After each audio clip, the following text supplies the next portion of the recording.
Kim launches so push to boost nuclear arsenal. North Korea called its first train launch ballistic missile test successful, saying the two weapons launched Wednesday struck a target in the sea 800 kilometers away. North Korea's recent sword rattling after months of relative quiet makes clear that leader Kim Jong un is working on expanding his weapons arsenal. Nuclear capable missiles hidden in trains that can be launched anywhere along a railway. A new cruise missile resembling the US Tomahawk that can be potentially topped with atomic warheads. The apparent resumption of making fuel for potential nuclear bombs. Likely, they are an attempt to wrest concessions from Washington if and when long stalled diplomatic talks on King's nuclear program resume. Part of the message is aimed domestically, however, to reinforce internal unity as North Koreans cope with deeper hardship in a never healthy economy that's been battered by the coronavirus pandemic. Here, then, is a look at Kim's recent weapon test, the first of their kind in 6 months, and why they may mean for efforts to confront the North's nuclear ambitions. The new weapons. North Korea called its first train launched ballistic missile test successful, saying the two weapons launched Wednesday struck a target in the sea 800 kilometers 500 miles away. That puts all of South Korea and the US military bases it hosts in range. Experts say the missiles are nuclear capable. Firing from trains also adds another platform for missile launches. In addition to mobile trucks, ground pads, and a submarine method still being tested. A train based platform utilizes North Korea's national rail network and allows for secret movement and launch, although experts note rail networks are vulnerable targets in crisis. For South Korea, which has to defend itself from North Korean missiles, it's yet another headache, said Lee Chun-gyun, a missile expert at South Korea's Science and Technology Policy Institute. Last weekend, North Korea also tested what it called a new cruise missile, which flew about 1500 kilometers, making it the North's longest range cruise missile capable of reaching all of Japan, which is also home to 50,000 US troops. It's being developed as nuclear capable and flies at low altitude, making it harder to detect. Its development demonstrates North Korea's push to break enemy defense lines and diversify a weapon inventory that heavy on ballistic missiles.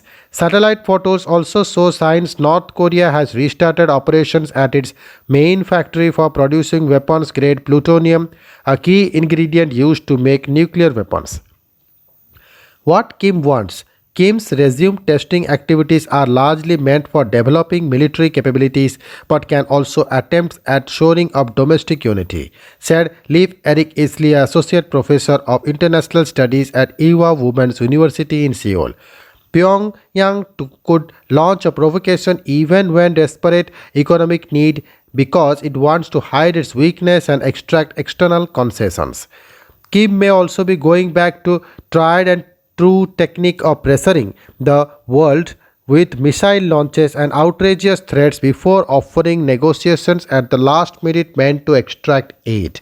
It bears further watching on how things go, but it's possible that we are near another phase in North Korean brinkmanship, said Park Yong-yong, a professor of North Korea studies at Iowa Women's University. North Korea's recent test could be low-key reactions to the continuation of joint US-South Korean military drills and to South Korean efforts to build up its arms program. Kim's ultimate goal is likely winning relief from crippling international economic sanctions even as he gains US recognition as nuclear state, allowing him to hold as onto nuclear weapons that he may see as his only guarantee for survival.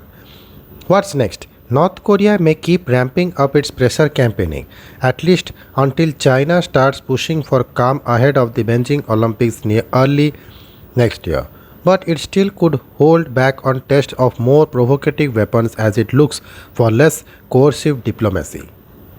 The North will have until around November to advance its weapons development with testing, Park, the analyst said. After that, it risks hurting relations with China. North Korea may also conduct another weapons test around a major state anniversary like the ruling Workers' Party Foundation Day on October 10. For upgrading weapons capabilities next in the testing queue may not be a nuclear device or ICBM but a submarine based system, Easley said. Despite its recent weapons test, North Korea has maintained a self-imposed moratorium on nuclear and long-range missile tests for more than 3 years. That suggests that it still wants to keep chances for future diplomacy with Washington alive. It's possible that Pyongyang is carefully measuring its actions while looking for a window back into diplomacy. It wouldn't be surprising if the North makes some effort soon to reach out to Washington or to Seoul, if just only to measure their intent, said Hong Min, an analyst at Seoul's Korea Institute for National Unification. Thank you.